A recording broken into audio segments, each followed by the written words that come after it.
The following podcast is intended for a mature audience. Listener discretion is advised.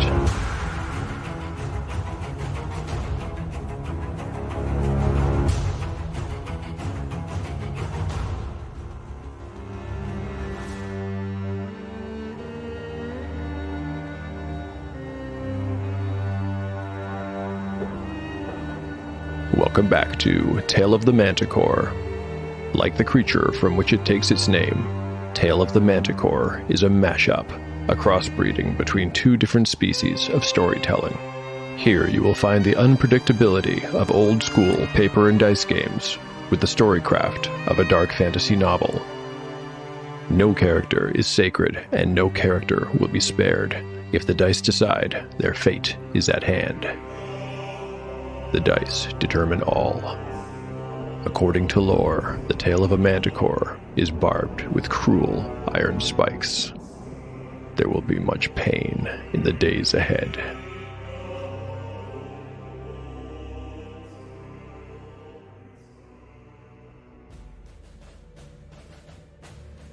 Last time on Tale of the Manticore. Chapter 62 picks up the story in the middle of a private council between the new chiefess of Thangar, her guildmasters, and a few others, including the PCs. After considering all the guildmasters' arguments, she makes a few foundational decisions. They will not try to fight the dragon on the surface. Likewise, she has no intention of abandoning Thangar to establish a new home elsewhere, but she also agrees that they should not make plans to rebuild the citadel entirely underground. Assuming that the dragon will come back, that doesn't leave many options. The young and potentially reckless Roland Daz Augerstone provides one, declaring that he will personally find the worm and kill it where it lives. It's a bold promise, but the chiefess does not seem to think he is up to the job, which is why, after the meeting has adjourned, she calls Harl back to ask if he might lend the strength of his party to the scion of Augerstone. That night, when most of Thangar is sleeping in their camps among the mushrooms, an opportunistic thief goes to work, stealing from refugees who have no means to safeguard their possessions. When he happens upon the PCs, he sees his biggest opportunity. His attempt to steal something from them is successful, and he takes something of great value. But what it is, we do not yet know. In the morning, while Gyrios is away at prayer or helping the wounded, Harl recounts his discussion with the chiefess of the night before, first with Umura, and then with Eridine. He concludes by sharing that the chiefess, also the preeminent artificer in Thangar, told him that if they had a ruby large enough, she might succeed where Grithwhip Blacknail had failed in adding to his armor's power.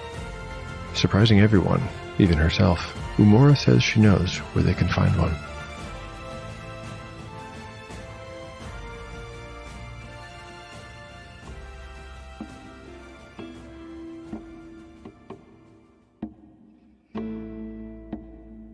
Chapter 63, Part 1, Day 72, Morning. Party status: Harl, 22 of 34 hit points. Gyrios, 27 of 37. Eridine, 16 of 18. Umura, 25 of 25. Spells available. Umura has memorized Hold Portal, Light, Levitate, Knock, Lightning Bolt, and Water Breathing. Gyrios has prayed for Resist Fire, Hold Person, and Locate Object. While Harl recounted his late-night meeting with Umura, Gyrios was finishing his prayers. Despite warnings from the dwarves that he passed along the way, Gyrios had gone up to the surface to worship. The devastation of Thangar in the aftermath of the attack was absolutely shocking. Gyrios did not have the words or experience to accurately describe the magnitude of the damage he saw, but a memory had flashed into his mind. Many years ago, Prior Imral had told him the story of how a fireball had fallen from the heavens onto the western plains in Camranth. Some still considered it a holy site and made pilgrimages there. The kindly old cleric had called the fireball by a name. It took a moment for Gyrios to recall the word: meteor. This meteor had left an impact crater the size of a barn, the prior told him. To Gyrios' mind, Thangar looked like it had been struck by a swarm of these meteors. The front half of the palace was a concave bowl of debris, as though it had been struck by a titanic mace. The White Hall, where so many of the recent dead had studied the sword and the hammer and the axe, was now a jumble of rubble. Homes, businesses, all were ruined. Of the eastern tower there was nothing left, save for a dark, jagged stump. It resembled a tree that had been struck by lightning. Everything in the citadel was charred, blackened, and covered in soot that shifted about in the wind like lost spirits. When his prayers were complete, Gyrios slipped his golden coin holy symbol back into his belt pouch and took one last look at the sunrise before returning into the mountain. Just before he entered, he felt a little scratch on his neck. Ouch. He looked over just in time to see a little brown and white bird take off from his mailed shoulder. It alighted on a broken section of wall not far away and then hopped up and down, peeping angrily. Gyrios touched his neck. The scratch had been more surprising than painful, really. The bird, he now recognized it as a thrush, berated him once again. Gyrios scratched his bald head, turned his back on the funny creature, and re-entered the mountain. His first stop was in the smith's quarter. Tereg Slinghitch's father was Thangar's armorer, and the captain was staying there to convalesce. Gyrios knew that he could never really repair the internal damage the captain had sustained, but he could help to relieve his suffering through the magical healing power his faith afforded him. Following the sound of a ringing hammer, he found the armorer's shop and knocked on the door. Gyrios will use his newly acquired 4th level Cure Serious Wounds spell on Slinghitch during this visit. I've already recorded the use of the spell in the party status, and there's no need to roll to determine how effective the spell is. The captain's fighting days are over, so his hit point total is unimportant. However, I will roll 2d6 on the reaction table, because I think there is a good chance that the Slinghitch family will want to thank Gyrios for his efforts. If you have a very good memory, you might even know what I've got in mind here. Here's how the roll will work. A roll of 7 or higher will result in a generous gift. Double 6s will result in something truly special. But if I roll snake eyes, there will be a negative consequence. Hey, not everybody always wants to be helped, right? Okay, here's the roll. An 11! Even with Gyrios' -1 charisma penalty, that is a great roll. Gyrios is leaving with the gift from Thangar's armorer.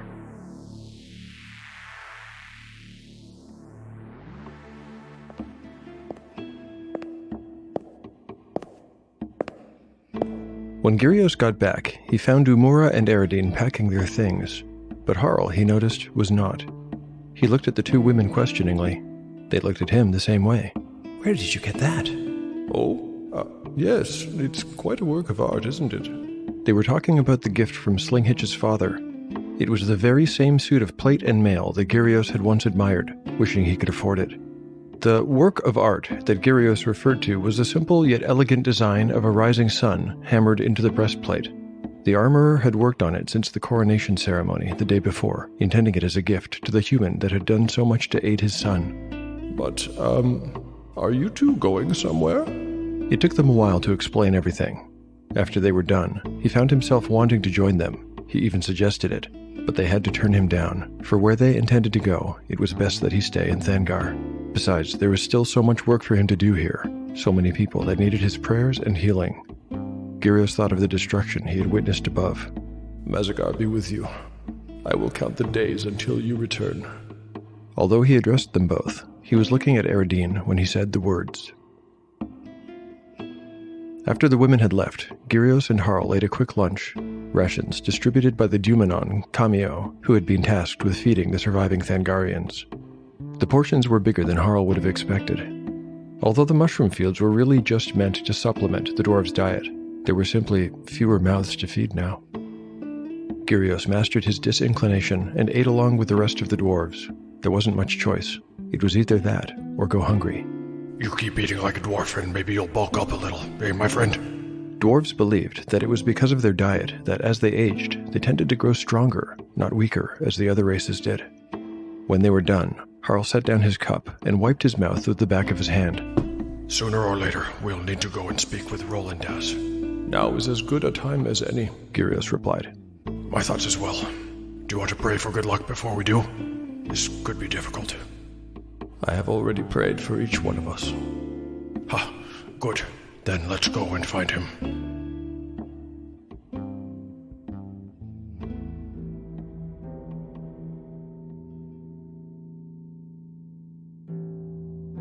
Dramatis Personae. Roland Daz Augerstone. Roland Daz Augerstone is 38 years old, exactly the same age as Harl. The two dwarves were even born in the same month, the first of the year. He wears silver-trimmed plate mail armor and wields his father's two-headed battle axe. Each of the blades is etched on one side with the image of a bear's head. His face has a kind of redness to it, which gives others the impression that he is in a constant state of agitation. His pointed nose and thick eyebrows that come together in a V intensify the look. Roland Daz's hair is an unruly mass of thick, dark curls. His full beard hangs to his navel, where it tapers to a point. At 4 foot 2 inches tall, he is the exact same height as Harl. He weighs just 120 pounds. This is light for a dwarf, but we must remember what he has recently suffered, and the reason he is a little underweight. Roland Daz is somewhat reckless and carries a chip on his shoulder, having a well-respected warrior for a father and the formidable Chief Boehner Augerstone for a grandfather.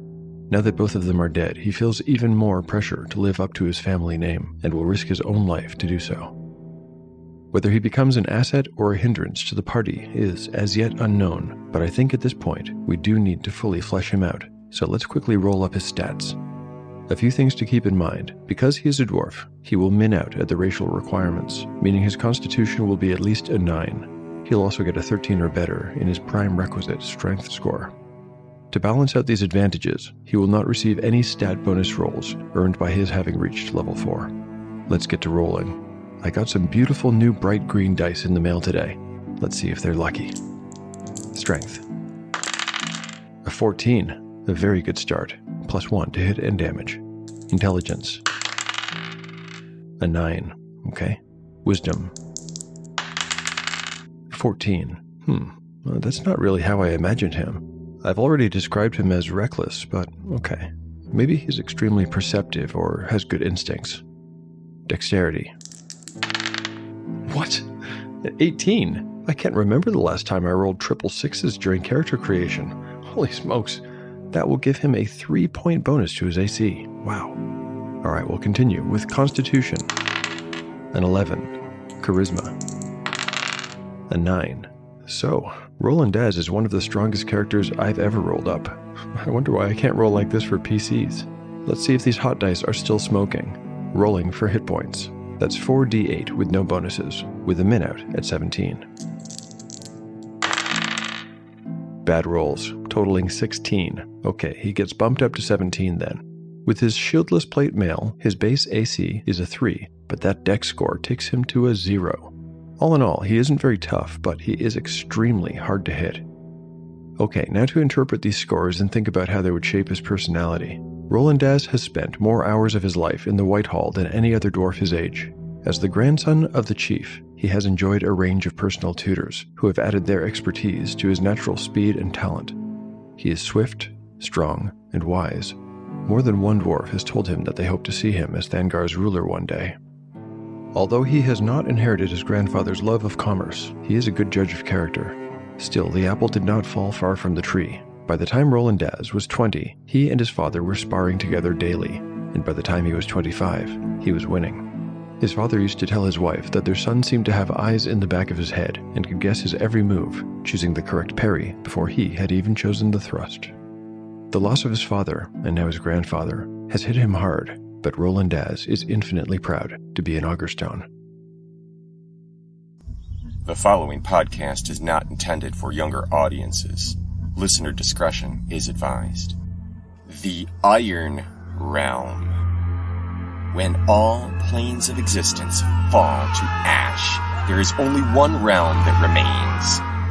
The Iron Realm. Before you in all directions, deep in the dark, there lies the maze. The Iron Realm. Millions of miles of corridors, caves, tunnels without end. This is the ultimate dungeon. Orcs, goblins, kobolds, trolls. Ready your sword, your spells, your crossbow, your warhammer. The Iron Realm. Keep close your companions, for they are your only hope for survival. Elf, fighter, wizard, cleric. There are no rerolls. There is no way out. Yet here, in the dark, if any of the merciful gods still remain, you may find the strength you need to fight, the cunning you need to hide, and the luck you need to stay alive. Just a little longer. Iron Realm! Iron Realm! Iron Realm! I am your maze master, Abel Enzo. Get your dice and graph paper, and be sure to bring your friends. I'll see you in the realm.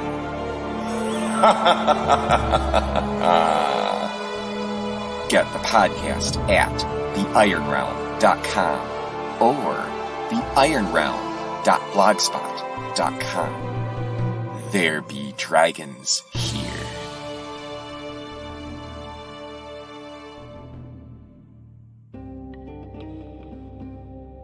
Chapter 63, Part 2, Day 72, Afternoon. Party status. Harl, 22 of 34 hit points. Gyrios, 27 of 37. Spells available. Gyrios has prayed for Resist Fire, Hold Person, and Locate Object. When they found Roland Daz, he was by himself, standing behind a flat-topped mushroom and using it as a table. There was a partially scorched basket on the ground beside him, from which he drew crossbow bolts, one after another. These were inspected and put into one of 3 piles, one for burned and ruined bolts, and 2 others that looked pretty much identical. Most people think they're all the same, but a slight warp in the wood or flaw in the fletching can ruin your aim, he said, without looking up. As they approached, Roland Daz selected yet another bolt, sighted down its shaft, and nodded slightly in satisfaction. That bolt went into the smallest pile. He finally looked up and addressed them. Harl Stonecarver and Gyrios of Camranth, you have my thanks for the service you did Thangar in the mines. But if you came here seeking an apology, you'll be leaving disappointed. I meant what I said back there. If this was bait, Harl didn't take it. He coolly plucked a coral from the basket and frowned at it. Do you plan to kill the worm with one of these? Roland Daz shrugged. I can hit a hobgoblin in the eye at 60 paces with one of these. I have a good friend who would approve of that. Still, I wonder how effective this would be against a dragon's scales. Last I heard, dragons have eyes, Chief Stonecarver. Peace, Roland Daz. I didn't come here to play a game of verbal tag war. Gyrios, standing slightly behind Harl, wisely remained silent. Roland Daz scratched the back of his neck. Then why did you seek me out? I have a proposition for you. Harl began. Speak then. I think we should join up. Work together. I move quickly, Chief Stonecarver. Your party of humans would just slow me down. He directed a cold and unblinking look at Gyrios as he spoke, and the cleric wondered if he wouldn't be hearing the term fish-eater before long. Harl was still holding the coral in his hand. He snapped it in two. Roland Daz snorted through his nose. Am I meant to be impressed? That's just my point. Harl retorted. With that, he selected 5 quarrels from the basket and held them all together, two-handed and lengthwise, so the points stuck out of one fist and the fletchings from the other. He tried to flex them, but they would not break. They did not even bend. Understand? Roland Daz gave him a blank look and did not respond right away. Harl tossed them back into the basket. Sorry about your arrow.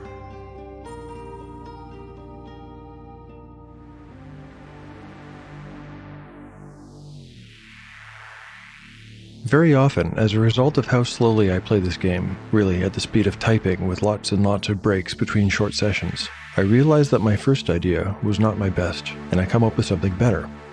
It's one of the biggest benefits to playing this way, and it really is just a happy accident. I fully intended to roll a simple 2d6 on the reaction table, and take the narrative in whatever direction the results indicated. But I think I have a better idea. Roland Daz crossed his arms over his breastplate. Harl hadn't noticed before the twin silver bear heads adorning his vambraces. Quarrel. Come again? You said arrow. They're called quarrels in the common tongue. Oh, well, I've no quarrel with you, son of Auguston. I hope you fight better than you joke. I do. Good. Can you prove it?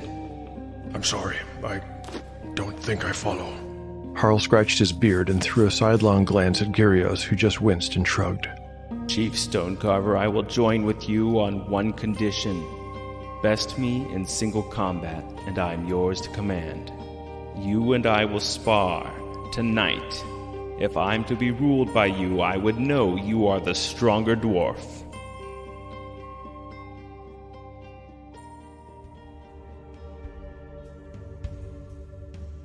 They met that evening in the same spot where the funeral and coronation had taken place.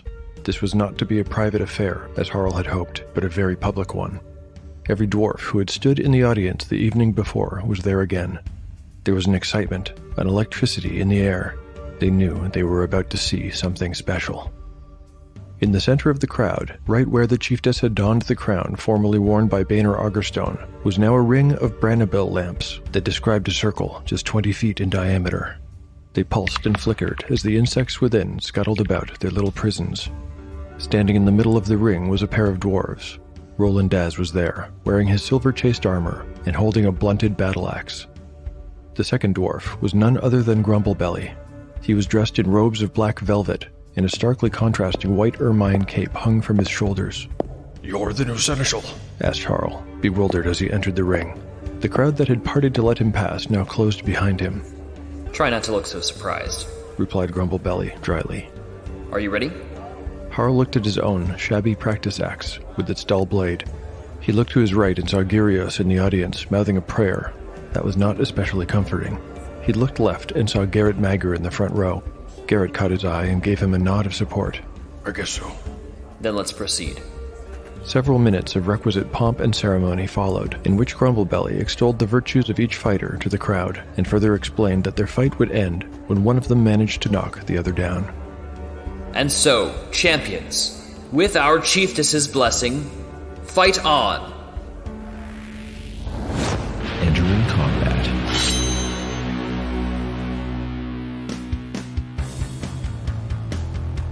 As Grumblebelly mentioned, this fight will be non-lethal. The first combatant reduced to 0 hit points or below is considered knocked down and defeated. Harl has 22 hit points, an AC of 3, and a +1 2-hit and damage strength bonus. He will need to roll a natural 16 or better to land a hit. Roland Daz has 17 hit points and an AC of 0. He also enjoys a +1 to hit and damage due to his strength. He only needs a 13 to hit Harl. If I were a betting man, I'd say the odds favor Roland Daz. Still, anything can happen when the dice tell the story. Let's begin. Round 1. Initiative. Harl. A 6. Roland Daz. A 5. Roland Daz is faster, but Harl is more experienced. Leading with a feint gives him the first swing.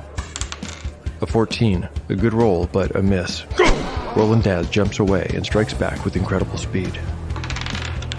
A 5. Harl easily parries the blow. Round 2. Initiative. Harl. A 1. Roland Daz. A 1. They smash together, striking simultaneously. Harl. A 16.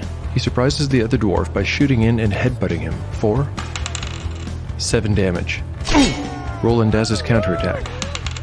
A 16. Seems he had the same idea. The dwarves smash their foreheads together, and Harl takes 4 points of damage. Harl sees stars and stumbles back. Roland Daz spits out a tooth and opens his mouth in a bloody smile, laughing and calling out. Now we're fighting. How'd that feel, Stonecarver? The crowd is cheering loudly now, but which side they favor is unclear.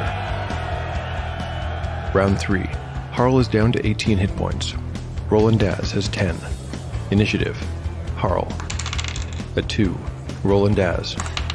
A 5. Roland Daz takes advantage of Harl's momentary dizziness and aims a blow meant to cut the legs from under him. 4. Harl blocks the blow and goes for a shoulder bash. An 8 means he fails. Roland Daz pivots in time and Harl blunders past him, nearly tripping. Ha! Try to stay on your feet a bit longer. I'm not done with you. Round 4. Initiative. Harl. A 2. Roland Daz. A 3. With Harl off balance, it's easy for Roland Daz to strike first this round. A 1. Critical fumble.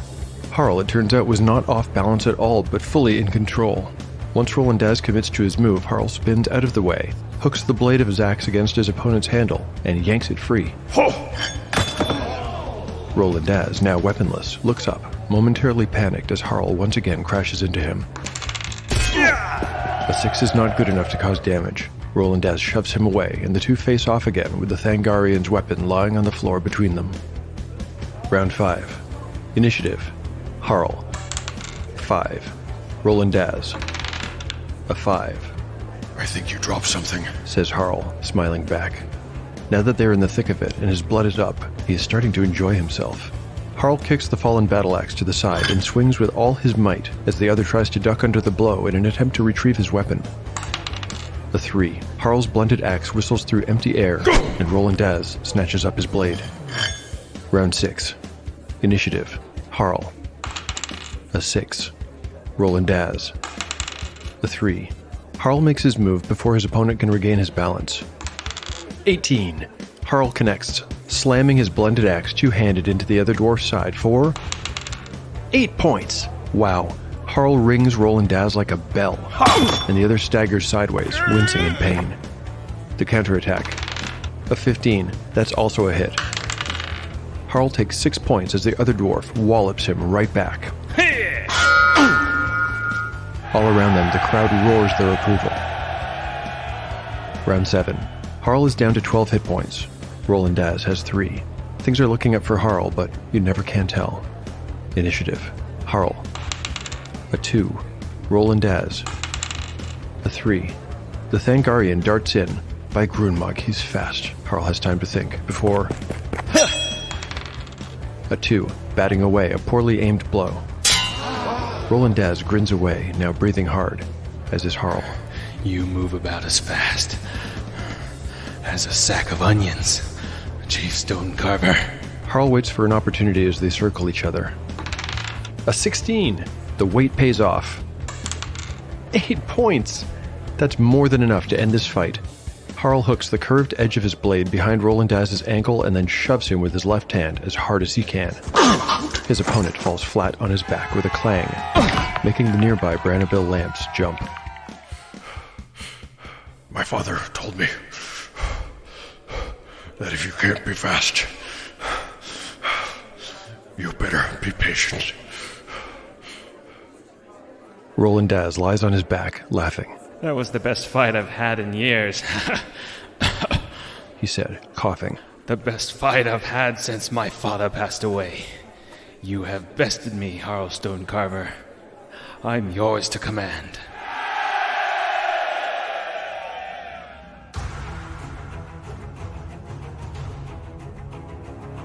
Thanks for listening to Tale of the Manticore. If you like what you've heard and you want to support the show, there are now several ways to do so. You can recommend the show online or to friends. You can like and retweet episode announcements on Twitter. I have a rules ultralight RPG called One Shot in the Dark available for the price of a cup of coffee on DriveThruRPG. And finally, you can rate or review the show on your podcatcher of choice. Thanks to everyone who's done any of these things. I'd like to read a review from the Podbean app today. This one was posted by N. Thompson 20096. N. Thompson writes, "This series is a marvel. I love the storytelling, and the flashbacks are the best idea in a podcast yet.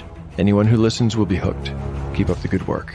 Inspiration for me to play solo RPGs. Thanks." And thank you, N. Thompson. Words of encouragement like this really feed my spirit and drive me to work as hard as I can on the show. The farther it goes, the more I want it to be something special, something to be proud of, and so thank you for lifting me up.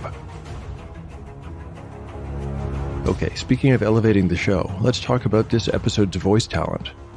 Returning to the show, playing Grumblebelly, it's James Schrahl of the podcast Subclass Act. Great to have you back, James. Doing another episode as Roland Daz Augerstone is Jared Grimm. Find him on Twitter at CrazyDrunkenElf. For listeners who'd like to get in touch, you can contact me on Twitter at ManticoreTale or on Instagram at Tale of the Manticore Podcast. My email is taleofthemanticore@gmail.com. I also keep a blog at taleofthemanticore.blogspot.com where I post art, character sheets, maps, and other bits and pieces. The story will continue on the next episode of Tale of the Manticore, the story where chaos rolls.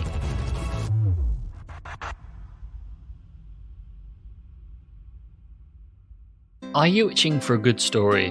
Laughter among friends, maybe even a mystery or two? Well, you're in luck. Fire Breathing Kittens is a standalone Dungeons & Dragons podcast. Each episode is a separate 3-hour-long story, like a movie for your ears, so you can listen to these adventures in any order you like. So, join us on a real play D&D quest as we solve mysteries, attempt comedic banter, and enjoy friendship. Fire Breathing Kittens podcast. Fantasy, action, mystery, friendship.